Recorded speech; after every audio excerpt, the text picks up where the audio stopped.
From Amerivet Securities, a service-disabled, veteran-owned broker-dealer in New York City, we bring you Compass Check, a podcast created by veterans for veterans. The military uses a compass to navigate air, land, and sea. Now, Compass Check is here to help you navigate your transition into the corporate workforce. Our goal is to reach military veterans and members of the veteran community, empower and connect them with a multitude of resources that will ultimately set them up for success after leaving the military. I'm your host, Army veteran James Fitzgerald. Let's get moving.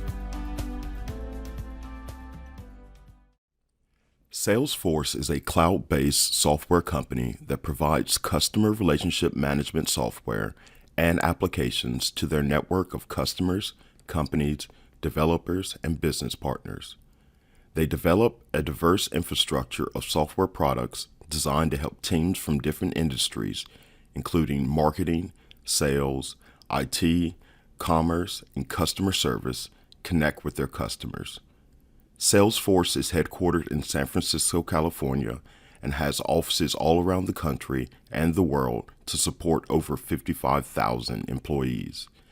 My guest today is David Nava, Principal Solutions Engineer at Salesforce.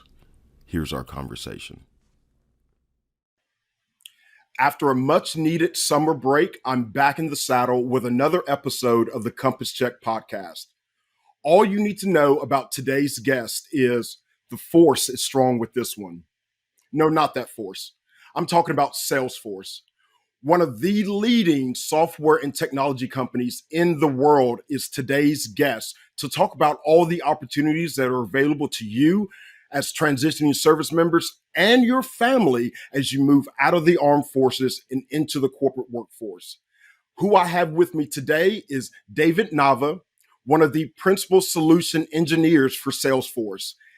He's also a Navy veteran. So we're going to get to hear all about his transition story out of the Navy and into Salesforce, but also he's going to be here to detail all the opportunities that are available to you.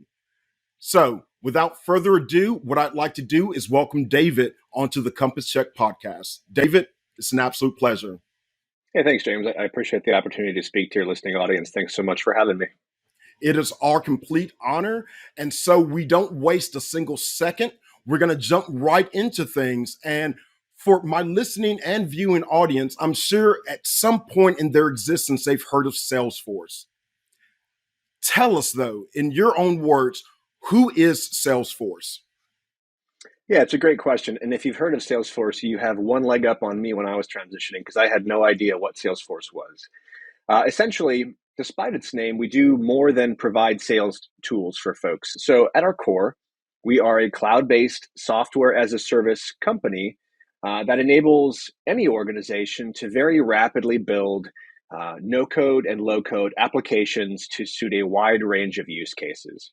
So really, if you have a process at your organization and you need to enter information, manage that information, automate that, and pull it into a dashboard to analyze it, we can help you create those applications very, very rapidly.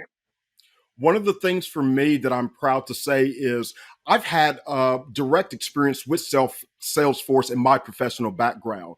It was my main tool to reach out to my customer base and keep that relationship going. So I knew when the last time that I contacted them was, what that conversation entailed, and what I need to do moving forward in order to continuously cultivate that relationship. So for me, that's my experience, but I know that there's a lot more that Salesforce does day to day. So I'm glad to have you here with me to talk about some of those additional seams and gaps that maybe we're not as familiar with. I'm an old infantry guy, so my knowledge of some of the new technologies that we're dealing with is very, very limited. So I'm always glad to have my sister services like the Navy here to supply me with awesome individuals like yourself that can break it down for me and help me understand exactly what a principal solution engineer does. So I'd like to jump into that if you don't mind. You have an illustrious career in the Navy. I'd love to hear a little bit more about it, but also how you got from point A to point B, leaving the military and transitioning into your corporate workforce life now at Salesforce. Yeah, thanks for the questions, James. And so to understand really how I fit at Salesforce, you kind of have to go back to Salesforce's beginning and walk it forward. And obviously, we've been around for 20 plus years. We were founded in 1999, so we don't have time during the course of the call to explain everything. But it's helpful to know that we were founded in 1999 by Mark Benioff, Parker Harris, and the rest of the original founders in San Francisco as a CRM company, so customer relationship management. And essentially, what that is it allows sales folks, like you mentioned earlier, to keep data on their customers, preferences, buying habits, opportunities, so that they can have all the information in a single unified interface to be able to make sales decisions. Right. And over the course of 20 plus years, we have added on additional products, of course, and additional clouds. So while we started with Sales Cloud, which was that the sales functionalities, we added Service Cloud, we've added Marketing Cloud, we have added a wide range of other clouds: Energy Cloud, Automotive Cloud, Nonprofit Cloud, Education Cloud. The list goes on and on and on. Essentially, tailoring our unique suite of tools to pretty much every business use case out there. And so where I come into the picture is I served for 20 years in the Navy. I was a naval flight officer for EA-6B aircraft. And if you know anything about NFOs for prowlers, which is what I was, you'll know that there's not a whole lot of job opportunities that align with what they do in the military. And I was in charge of jamming enemy radars and communications, and it's generally discouraged in the civilian world. So, yeah, not it's illegal in fact. So I had to figure out what else I wanted to do with my life post military. And so, when I started thinking about it, I was like, okay, what have I done at a macro level for the past 20 years? Well, I've essentially managed projects and programs of an aviation theme. So why don't I just become a project or program manager? And so, with that idea in mind, I proceeded down that path. And 5 years prior to the date that I anticipated getting out is when I started. And so, I spent the next 4 years preparing for that eventuality. I got my MBA, I got my project management professional or PMP, I got a Lean Six Sigma black belt from Villanova, certified Scrum Master, and I joined a bunch of groups and started attending meetings. And over the course of years, really developed quite a impressive future resume for the value that I hope to provide customers. Absolutely. Problem was when I started contacting recruiters about a year prior to transitioning, they were like, "Okay, that's awesome, David. I can see from your LinkedIn profile and your resume that you've got all these credentials. You've got obviously that industry experience in the military, and we see that you have managed programs and projects across millions of dollars for numerous people, right, in groups.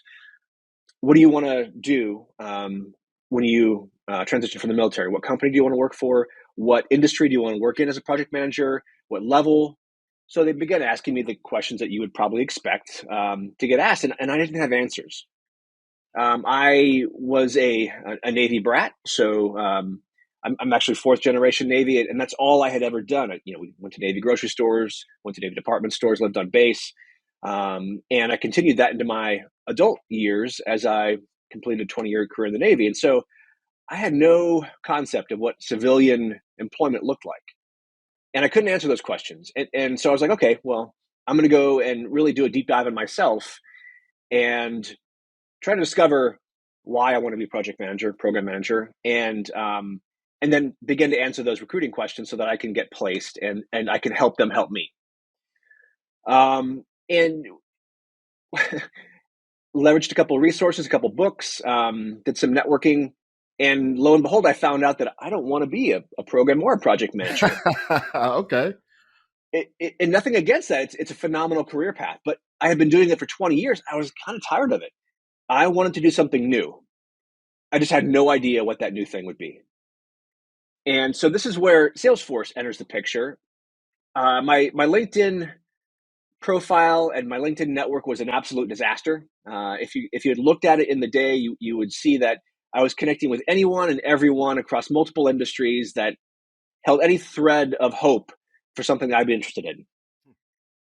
And you'll know that if you're active on LinkedIn, which you should be, your network is your net worth, right? What you pull into your feed through the connections that you've made determines what you see and therefore your opportunities. And I was pulling in a lot of confusing, conflicting information. So first thing I did was delete my profile completely. I got rid of it, and then I created it again. Yeah, and this is 5 years of, actually 4 years of work at the time. Well, more than that because I'd started before then, and I got rid of it, and I started fresh. And before I started, adding connections or really building that network, I joined a couple groups and I began to listen. And the Veteran Mentor Network, which is still around, I joined that group, and one of my connections said, "Hey, you should look at Salesforce." And my initial reaction is the same reaction that a lot of folks have, especially from the military, when they hear about Salesforce, like, I don't want to sell anything, right? I don't want to be in some high pressure sales job where I have to convince people to buy things that they may or may not, want. But it wasn't that at all. And so that my connection kindly pointed out that, yeah, Salesforce has a sales staff, sure. All software companies do if they want to sell their product, but it's a lot more than that. There's a tremendous amount of resources, free resources, that you have at your disposal to upskill and to get started. And the free word, really, that's what triggered me, because I love free stuff. I mean, who doesn't? Yeah. And there's plenty of courses out there and plenty of companies that offer courses that cost money. And I'm sure we'll get into it later. I was a single dad at the time, so I had a budget, and I was supporting 2 children by myself on a single paycheck, and I didn't want to spend a whole lot of money upskilling in an area that I may or may not be interested in. Right? There's risk there. So free resources were great. I jumped on those free resources, which we can talk about, and I learned about Salesforce. And I learned about Salesforce's military support and enabling and upskilling program called Salesforce Military that provided those tools and resources to help me create that new professional path. And so that's how I got introduced to Salesforce. And then I began to use those resources. And ultimately, I found that it was a great fit. But I want to pause there just to see if you have any follow-on questions before because I can talk to you for hours, James. But I want to make sure it's focused on what you want to talk about. I have tons of questions. Number one, I'm shocked because I think you're the first guest that I've had that has explained that they started their transition process so far in advance. 5 years is a long time. So there's so much that I would love to unpack inside of that. But let me move to the benefit of my listening and viewing audience. Was there any advice that you received as you were transitioning that helped you along the way that you can share with us? Yeah, for sure.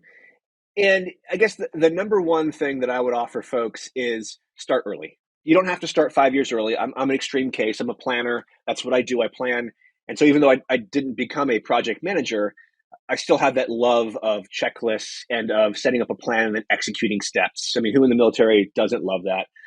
Um, so that I would say start at least 2 years early. And you don't necessarily have to start looking for jobs, but start building your network. You cannot rush relationships, and you can't build relationships in a vacuum. You can't say, hurry up and get to know me and like me so that I can leverage you for information and support. It doesn't work that way. So you have to incrementally drops of, you know, drops in a bucket that over time builds up, and then you have this bank account of interactions that you can pull back from. Right? It's like a bank account of you put stuff in, and then at some point you can take it out, but you can't take it out if you don't put it in. Right? The bank frowns on that. So spend those 2 years putting things in, and those things are interactions to connect with people, to chat with them, to meet with them, and to build that professional network. I would say what you want to do, and not like hypothetically like I did and make that mistake where you're like, oh, I think I want to do this and I'll proceed down this path ad nauseum, and then oops, I'm wrong, and I've just spent thousands of dollars on education and thousands of hours of time preparing for something that I really wasn't going to do. Now I used that stuff, the project management stuff in my current career, but I could have better used that time. So I would say research what you want to do in a couple different ways. One, um, if you've ever heard of the book What Color Is Your Parachute? It's popular in the military, comes out every year. Look it up. It enables you to do a deep dive on yourself to figure out what resonates with you and what matters. And from that, you should have a pretty good understanding of where you should start to begin your research and your preparation. And so you're reading the book, you're figuring out what you want to do. And then once you have that core idea, then begin to connect through LinkedIn primarily, which is the number one networking tool in the world, and connect with folks in that industry. And not just the folks that are doing the job that you want, of course, connect with them, but connect with their managers, connect with their managers' managers, connect with recruiters and hiring managers. Because not only do you want to connect with the folks that can talk to you about the job, you want to connect with the people that are their bosses that may be hiring you for that job in the future, and the recruiters and the hiring managers. So build that network. And it goes without saying, or it should go without saying, if you don't have a LinkedIn profile, you should create one today. And don't put, if you're a few years out, it's okay to put your military photo on there, it's fine. But as you begin to get in that transitioning mode, I would say 2 years out or so, pull your military photo off and dress according to the job that you're looking for. Right. So for Absolutely. me, I'm in tech. I don't need to be in a business suit to appeal to the broader recruiting audience. We're fairly semi-formal. So I could do a blazer and a button up with the top button undone, no tie, and I'm fine. Now, if you look at my LinkedIn profile, I'm in a hoodie and a t-shirt, right? Because I'm branded for my company.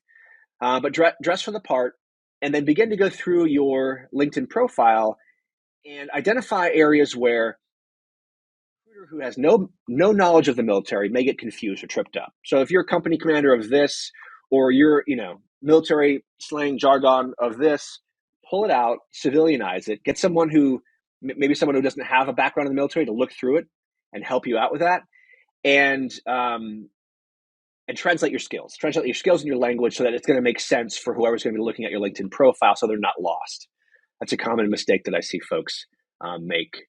And then obviously, as you begin to figure out what you want to do, and now you've brought in your networking, and you're creating this profile, and you're creating this network of individuals, begin to reach out to them and say, hey, listen, Bob, Janet, can I get 15 minutes of your time to talk about what you do at Company X?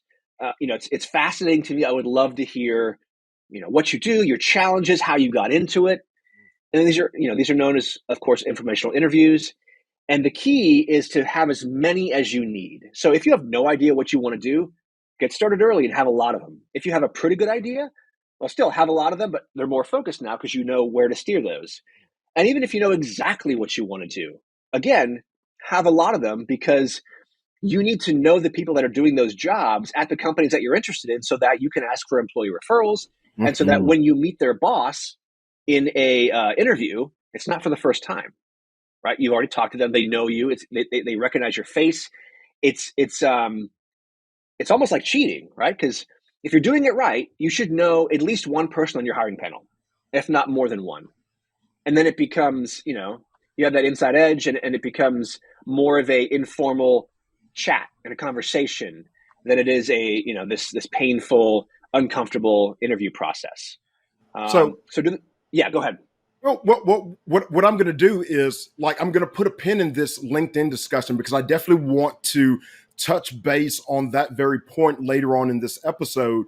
But I do want to connect some of the dots, because for me, like, I'm not as tech savvy as I need to be in today's modern age. But like, just giving our listening and viewing audience an idea of what a principal solutions engineer is for Salesforce, but also how that integrates into that transition process you were talking about earlier, not wanting to be the project manager. Like, how did this appeal to you in a way that drew you in? Yeah, so let me answer the appeal to me first, and then I'll talk about what a principal SE does, and that necessitates kind of a longer discussion about a bit more about what Salesforce is. Because if you've been listening and you don't know what Salesforce is, you probably still don't know what Salesforce is. So a bit more explanation, I think, is called for. So, what appealed to me was, at my core, I am a process centric individual who loves to fix, build, tweak processes, which is ironic because I didn't go into project management, but I still get to do a lot of that in my job. So that's one piece. Two, I love to problem solve. Problem, and I will solve it for you. It gets me in trouble sometimes with my wife, who just wants to talk and not actually have me solve her problem, and I have to understand that, because I'm in solve mode all the time. But that appealed to me because that's what Salesforce does. Salesforce is a software as a service suite of tools to solve business challenges, and so that appealed. And then lastly, and I didn't know this initially, I am intensely creative. If you'd asked me 5 years ago, hey, are you a creative guy? I would have said no. No, I don't have a creative bone in my body.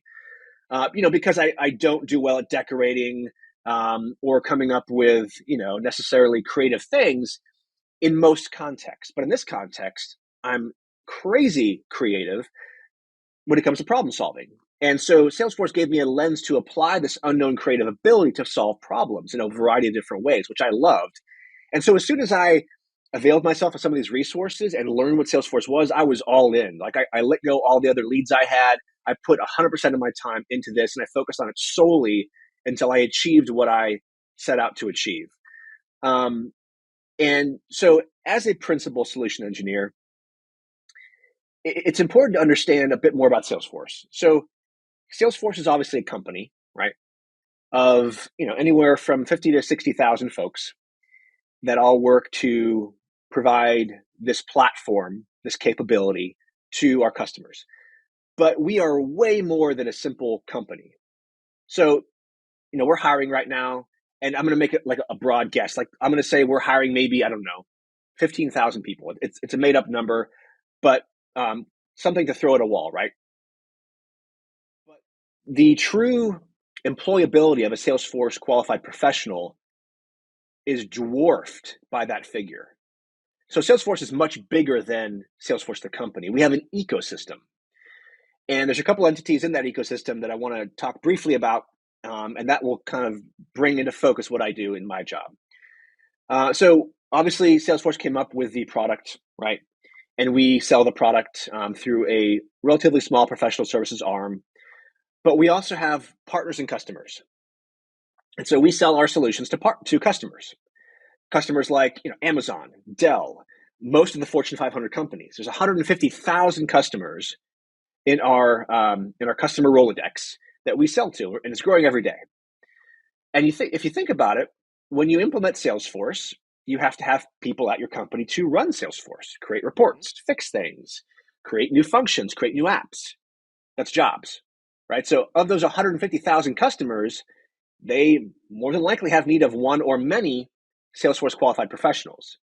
And so right now you've just magnified the number of jobs in the ecosystem.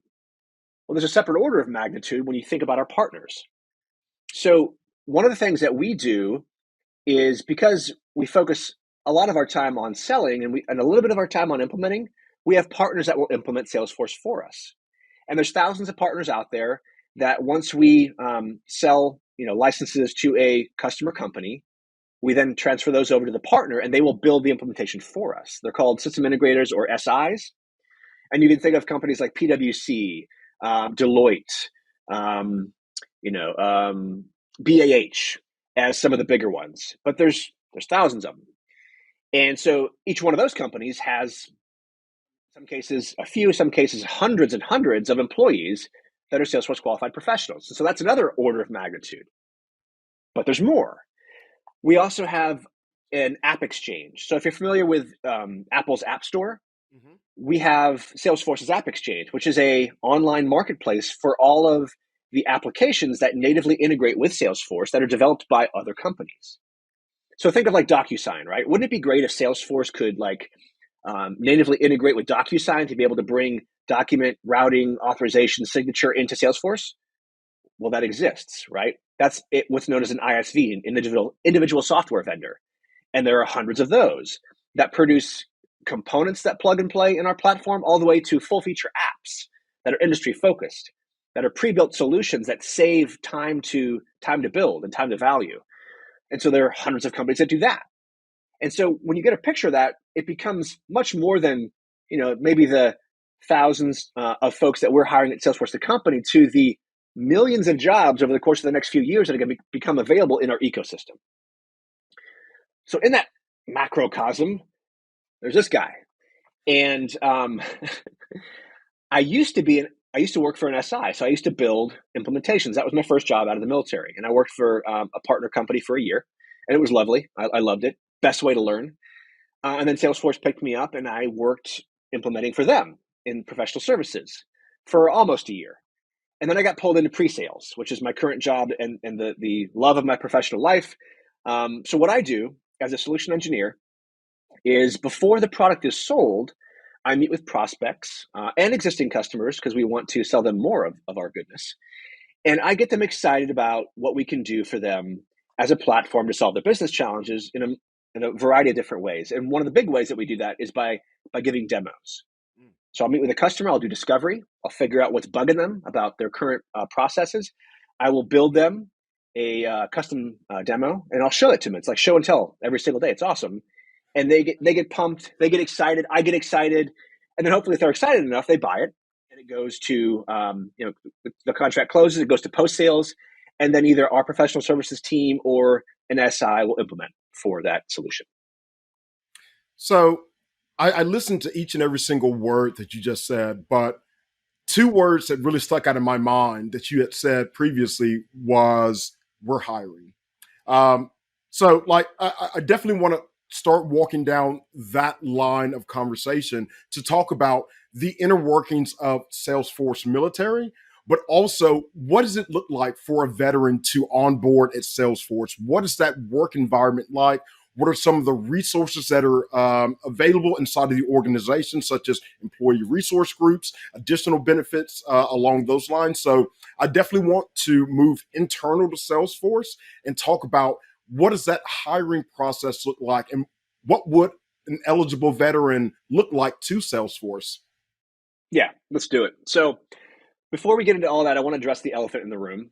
Ooh, So if elephants. you elephants, if you have been watching the news, you'll notice that the tech has experienced a downturn, and there's just been this great layoff, right? And I'm relatively new to tech. I've been in it for 5 years, so it was news to me. It was also news to me that this happens pretty much frequently. It's an ebb and flow in any industry, especially tech. And so you'll see in the news that big companies like Twitter and Meta have laid off a bunch of folks, and Salesforce is no exception, right? We did lay off a percentage of our workforce, but I don't want that to make anyone afraid or hesitant to look into opportunities for employment. I'm happy to report, and I can't get into specifics, but we are in the process of now reversing that trend and bringing folks back into the Salesforce ecosystem. And so we're going to see a resurgence in hiring as we've kind of restructured our business. So that's great news. And so to talk about the resources that we provide means that I need to back up about 10 years to 2014.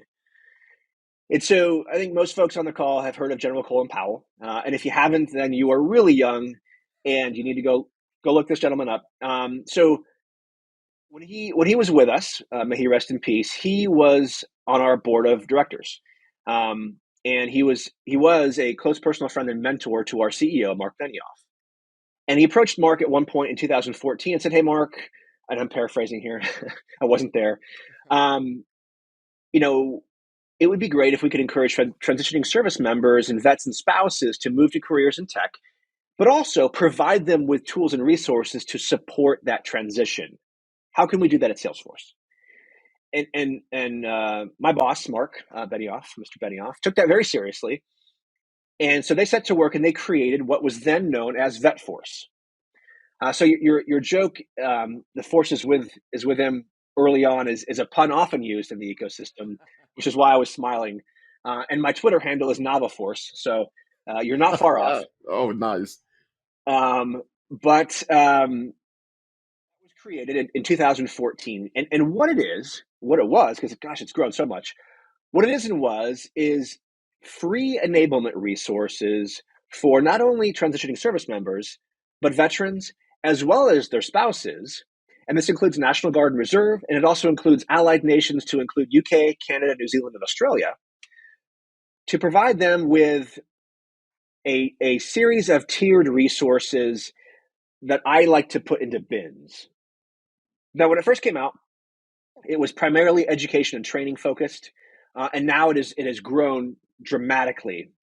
And so I'll break those down into their respective bins. So for the listening audience that is military, you'll know that there's certain things you need to transition. And if you're not military, those things are the same things, right? They don't change. If you want to shift dramatically from one career space to the other, you have to have education and training, right? You have to know how to do the job. You have to have work experience. So you have to have a proven record of taking that hypothetical knowledge and converting it into solutions to real life problems for a company. You got to have work experience. And of course, that begets the whole chicken or egg, where how can you get work experience if no one will hire you without work experience? Stay tuned. There's answers to that. But that's another bin they provide. And there's 4 bins, by the way. The next bin is branding, right? So you can have all of the education and training and all of the work experience in the world. If no one knows about it, how can they hire you? Right? So if you're in your success cave and you're not telling people about it, no one is going to be able to offer you jobs. So you have to brand. Always be branding. And the final piece is mentorship. And I could talk to you an hour about each of these topics, but I'm going to keep it brief. So how does Salesforce Military, which is what it became to be known, so from Vet Force to Salesforce Military, which is its own department at Salesforce, fully staffed and Nice. trained to help folks out. So in the education and training piece, Salesforce Military offers 19 certification paths. What does that mean? So we have a 100% free online learning and training platform called Trailhead. And if you're curious about what Trailhead is, just Google Trailhead, one word, comma, Salesforce, one word, and you'll be able to bring it up. It is hundreds and hundreds and hundreds of guided, gamified, content-driven learning experiences to teach you Salesforce, whether you're a business user, a highly, highly skilled developer, or like me, a declarative developer who does not code solutions, but I use clicks. And so that's Trailhead's free to everybody in the world, right? Salesforce Military is only free to the military community, like I mentioned, but it integrates with Trailhead and it provides you with these guided learning journeys across those 19 paths. And so you join the site and you verify your identity through ID.me to verify your military affiliation, and then you pick a path. And it could be system administrator, it could be developer, it could be marketer, what have you. There's a bunch out there. And then it gives you these guided learning journeys that are pulled from Trailhead. And once you complete them, by completing all the modules in that journey, which you can do on your phone, on your computer, in your free time, I did during my transition, it will say, okay, you've completed this learning journey. Would you like to take a course? It's optional. And if you want to take the course, it is a 5-day, fully immersive, 8-hour, professionally led, virtual or on-site course that aligns with your path. And that value is anywhere from $2,000 to $5,000. They are not cheap, but they're all free to we call them military trailblazers, right? So people that are within the Salesforce military program. It's free to you. Huge, huge value. Tens of thousands of Absolutely. dollars there of value. And so you can take the course or not. If you waive it or if you complete it, then it triggers another milestone. It says, okay, would you like to take the exam? Here's a free voucher. And again, that's 19 free vouchers. These certifications cost anywhere from $200 to $400. So again, that's thousands of dollars over the course of how many certifications you get. And it completely solves the education and training piece. So I have 18 certifications. All of those are free on this platform. So I didn't pay for anything. I mean, And yeah, that's a slight flex. I just want to say it's a slight flex to do 18 out of the 19. So, uh, I'm extremely impressed by this, but I do just want to emphasize to the audience something that we had said earlier. Me and David both love the price of free.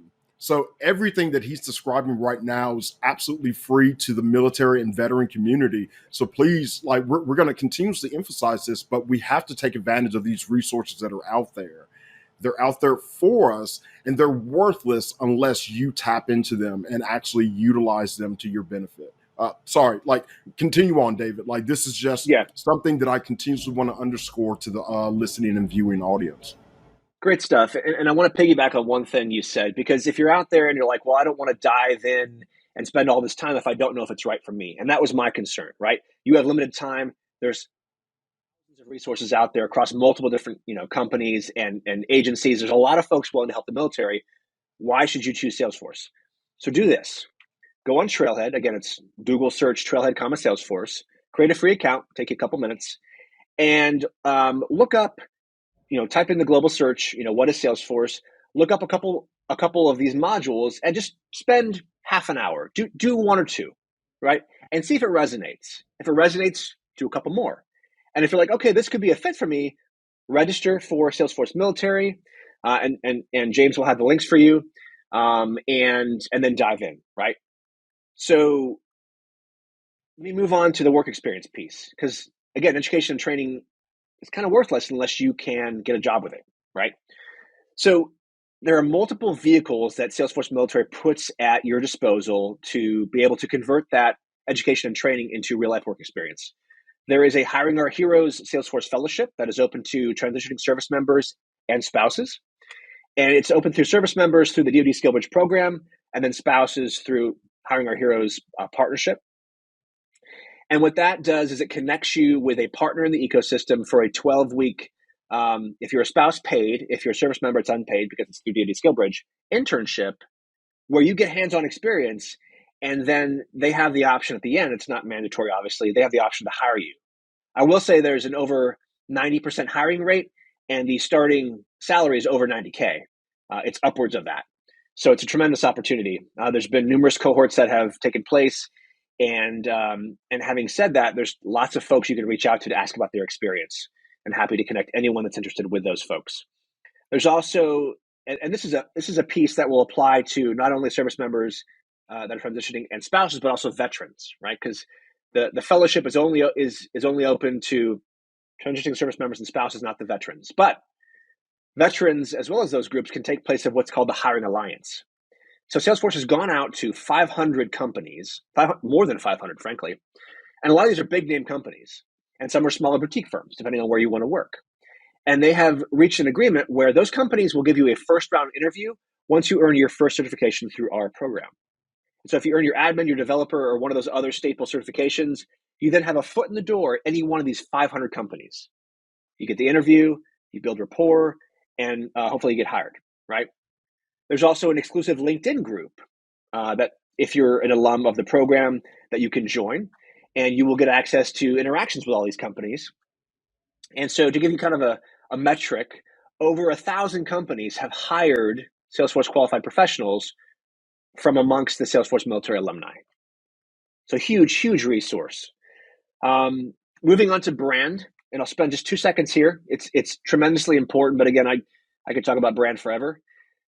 You have to share your accomplishments with folks, right? So there are in-person, virtual, social, and skill building events that Salesforce Military hosts or shares, that you can meet folks in the ecosystem, meet employers, and begin to build your network.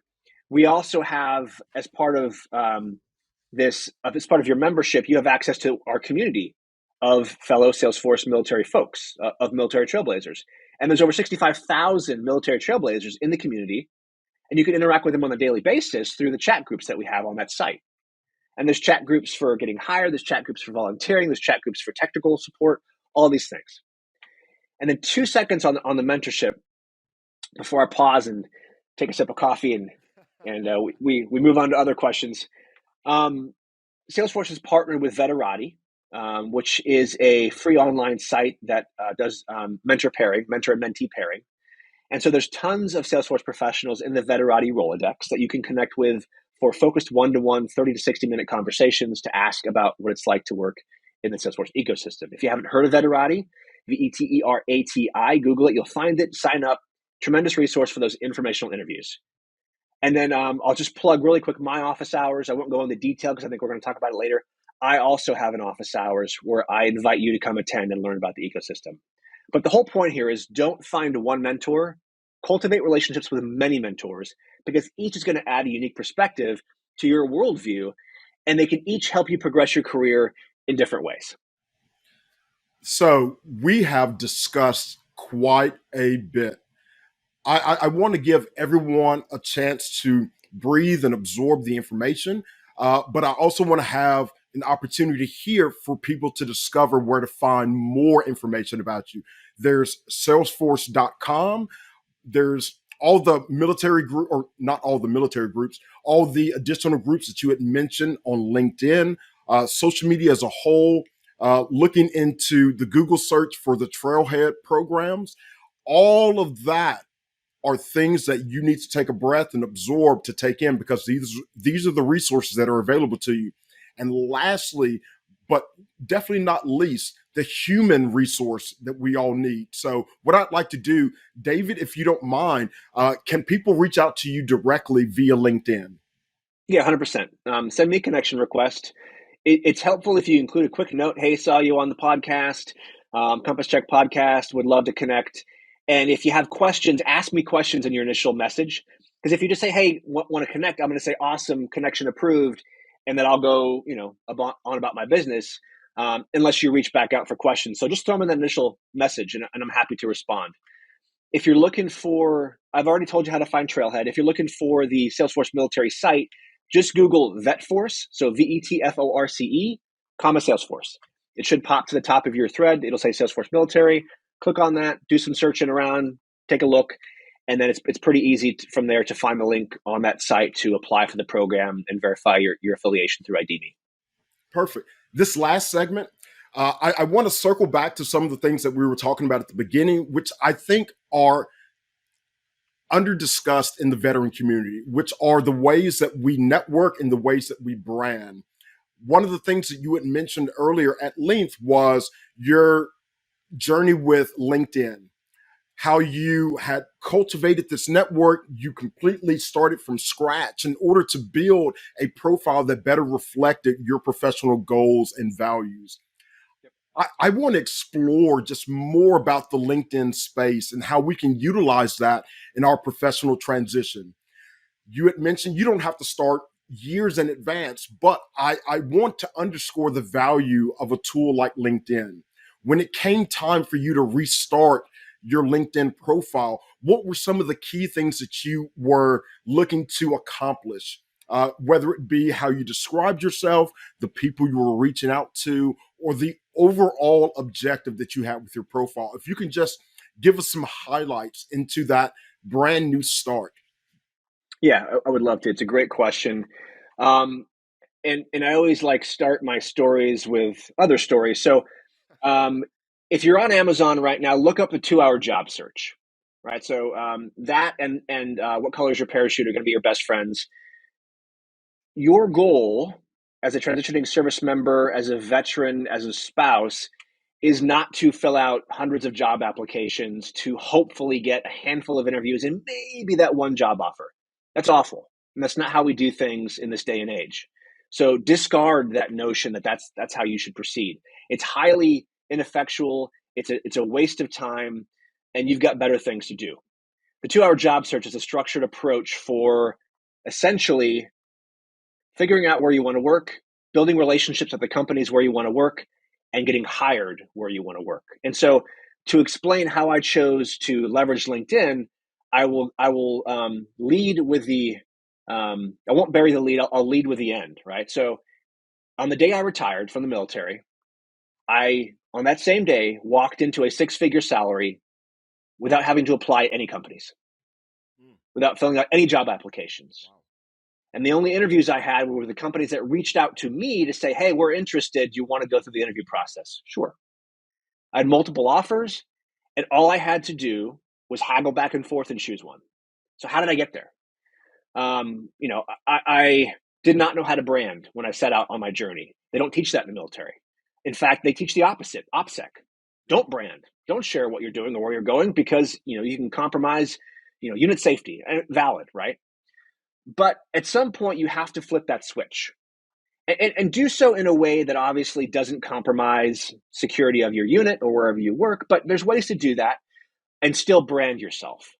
So you should focus really on 3 things. One, your profile.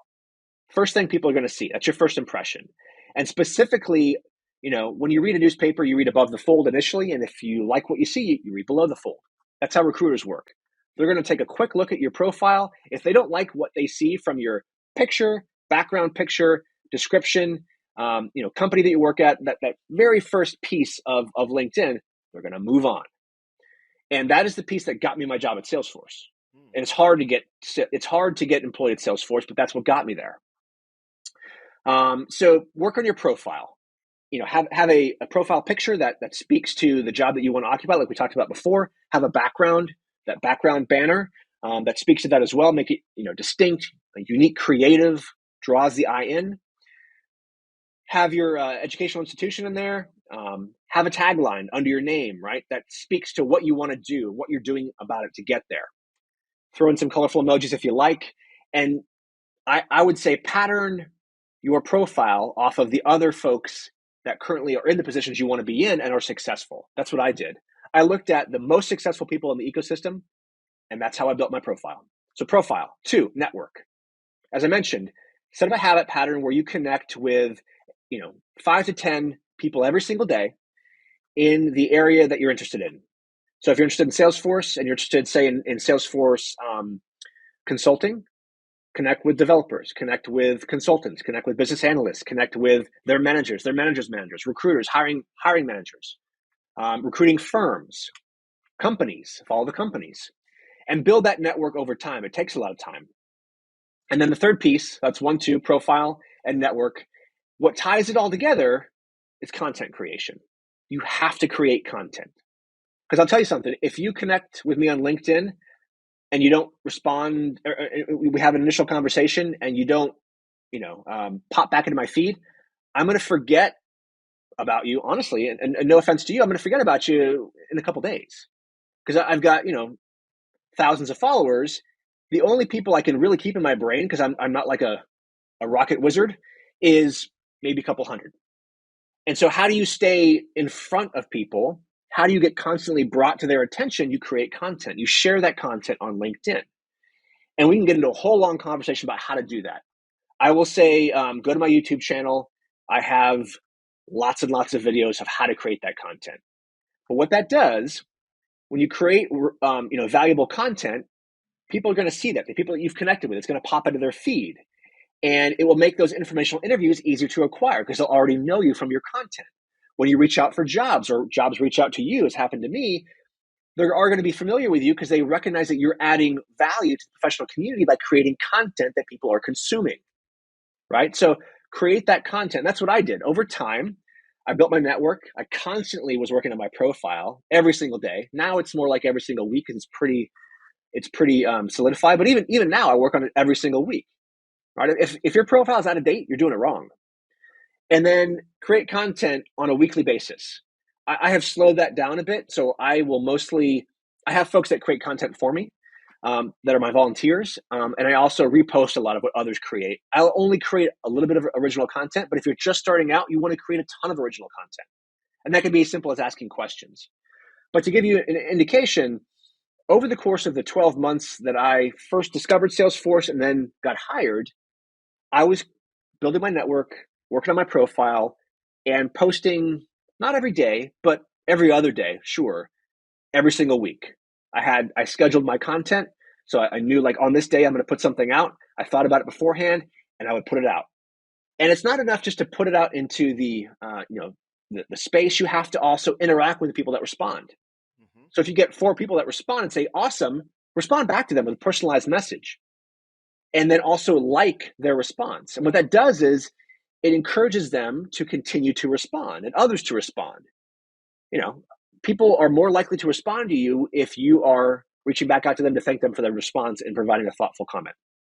So over the course of that 12 months, when I first started, my posts had, a handful of likes, a handful of reactions, a handful of impressions, right?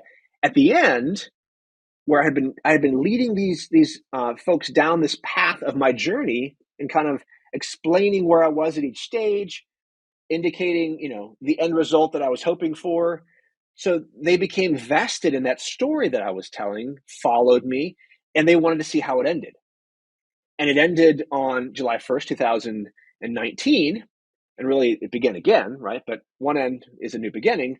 It ended with that transition date. And on that day, I shared that I had been hired at a company and was starting out as a solution consultant. That post had over 100,000 views. Wow. So in the span of less than 12 months, I went from maybe 10, 20 views to 100,000. And obviously it's not 100,000 for every post. That's an exception, right? Majority of my posts these days are, a few thousand. But Still, it speaks to the value of storytelling, and it speaks to the value of branding. Because I had built this following up, I didn't have to go out and apply for jobs. People knew when I was getting out. I'd been sharing it for the past year. And I didn't need to share what I wanted to do or the spaces I was interested in because I had connected with those companies, already had those conversations, and they knew when I was going to be getting out of the military, and they reached out to me to see if I was interested. So that is my advice to you for leveraging LinkedIn as a tool to enable your future professional path. You have to use it. You have to. I'm so glad that we were able to get those tips and tricks of how to maximize LinkedIn.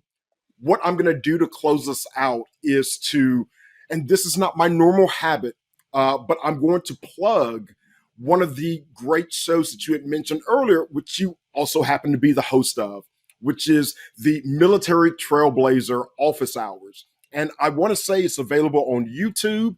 Is it available on any other platforms as well?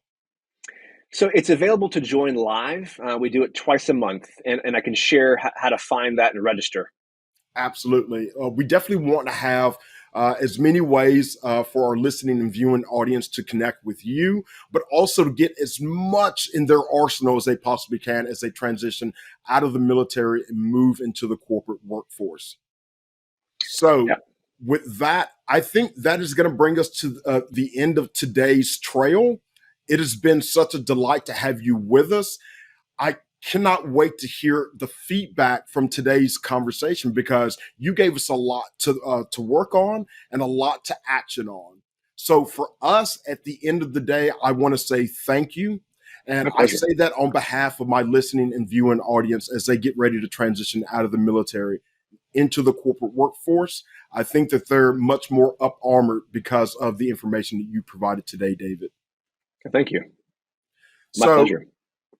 Absolutely.